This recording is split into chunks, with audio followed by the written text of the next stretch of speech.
എല്ലാവർക്കും ക്ലാസ്സിലേക്ക് സ്വാഗതം. നമ്മളിന്നിവിടെ പ്രതിപാദിക്കുന്നത് അക്ഷാംശ രേഖകളും രേഖാംശ രേഖയുമാണ്.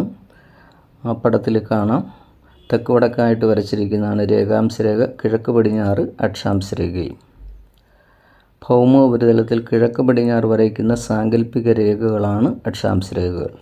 ഉത്തരധ്രുവത്തെയും ദക്ഷിണധ്രുവത്തെയും യോജിപ്പിച്ചുകൊണ്ട് തെക്ക് വടക്കായി വരയ്ക്കുന്ന സാങ്കല്പിക രേഖകളാണ് രേഖാംശ രേഖകൾ. പടത്തിൽ നല്ലവണ്ണം നോക്കി രേഖാംശ രേഖയും അക്ഷാംശ രേഖയുടെ സ്ഥാനം നമുക്ക് മനസ്സിലാക്കാവുന്നതാണ്. ഭൗമോപരിതലത്തിൽ കിഴക്ക് പടിഞ്ഞാറ് വരയ്ക്കുന്ന സാങ്കല്പിക രേഖ അക്ഷാംശ രേഖ, തെക്ക് വടക്കായി വരയ്ക്കുന്ന സാങ്കല്പിക രേഖകളാണ് രേഖാംശ രേഖകൾ. ഈ ചിത്രത്തിലെ ഭൂമധ്യരേഖ 0 ഡിഗ്രി രേഖപ്പെടുത്തിയിരിക്കുന്നു. ഭൂമധ്യരേഖയുടെ വടക്ക് ഉത്തരായന രേഖ 23.5 ഡിഗ്രി നോർത്ത്, അതിനും വടക്ക് ആർട്ടിക് വൃത്തം 66 ഡിഗ്രി നോർത്ത്, ഉത്തരധ്രുവം 90 ഡിഗ്രി നോർത്ത്. അതേപോലെ തന്നെ ദക്ഷിണായന രേഖ 23.5 ഡിഗ്രി സൗത്ത്, അന്റാർട്ടിക് വൃത്തം 66 ഡിഗ്രി സൗത്ത്, ദക്ഷിണധ്രുവം 90 ഡിഗ്രി സൗത്ത്.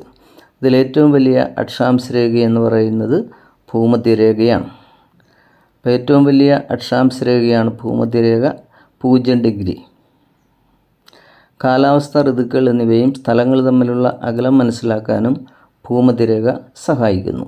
എന്നാൽ രണ്ട് സ്ഥലങ്ങൾ തമ്മിലുള്ള സമയം കണക്കാക്കുന്നത് രേഖാംശ രേഖയെ അടിസ്ഥാനപ്പെടുത്തിയാണ്. അടുത്തടുത്ത രണ്ട് അക്ഷാംശ രേഖകൾ തമ്മിലുള്ള അകലം 111 കിലോമീറ്ററാണ്. ഭൂമധ്യരേഖ കടന്നുപോകുന്ന ഏക ഏഷ്യൻ രാജ്യം ഇന്തോനേഷ്യ. ഏക രാജ്യ തലസ്ഥാനം ക്വിറ്റോ. ഇക്വഡോറിൻ്റെ തലസ്ഥാനമാണ് ക്വിറ്റോ. അതേപോലെ ഭൂമധ്യരേഖ കടന്നു പോകുന്ന ഏക തടാകമാണ് വിക്ടോറിയ തടാകം. ഭൂമധ്യരേഖയുടെ അടുത്തുള്ള ഇന്ത്യൻ സംസ്ഥാന തലസ്ഥാനം ചോദിച്ചാൽ തിരുവനന്തപുരം. മെട്രോപൊളിറ്റൻ സിറ്റി ചോദിക്കുകയാണെങ്കിൽ മെട്രോപൊളിറ്റൻ സിറ്റി ചെന്നൈയും ഇന്ത്യൻ പ്രദേശം ഇന്ദിര പോയിൻറ്റുമാണ്, ആൻഡമാൻ്റെ തെക്കേ അറ്റം. അതേപോലെ ഭൂമധ്യരേഖ 2 തവണ മുറിച്ച് കിടക്കുന്ന നദി ചോദിച്ചാൽ കോങ്കോ. ഭൂമധ്യരേഖ ഉത്തരായന രേഖ, ദക്ഷിണായന രേഖ ഇവ മൂന്നും കടന്നു പോകുന്ന ഏക വൻകരയാണ് ആഫ്രിക്ക. ഭൂമധ്യരേഖയും ദക്ഷിണായന രേഖയും കടന്നു പോകുന്ന രാജ്യം ചോദിച്ചാൽ ബ്രസീൽ. ഭൂമധ്യരേഖയും ദക്ഷിണായന രേഖയും കടന്നു പോകുന്ന രാജ്യമാണ് ബ്രസീൽ.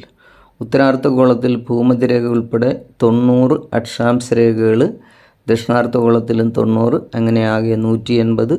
ഭൂമധ്യരേഖയുടെ ഇരട്ടിപ്പ് ഒഴിവാക്കിയാൽ 179 അക്ഷാംശ രേഖകളാണ് ഉള്ളത്. ഭൂമധ്യരേഖയ്ക്ക് ഇക്വേറ്റർ എന്ന പേര് വരുവാൻ ഇടയാക്കിയ രാജ്യമാണ് ഇക്വഡോർ. ഭൂമധ്യരേഖയുടെ ആകെ ദൈർഘ്യം 40,075 കിലോമീറ്ററും അല്ലെങ്കിൽ 24,901 മൈലാണ്. ഭൂമധ്യരേഖയുടെ ഏതാണ്ട് 78.7% കടലിലൂടെയും 21.3% കരയിലൂടെയുമാണ് കടന്നു പോകുന്നത്.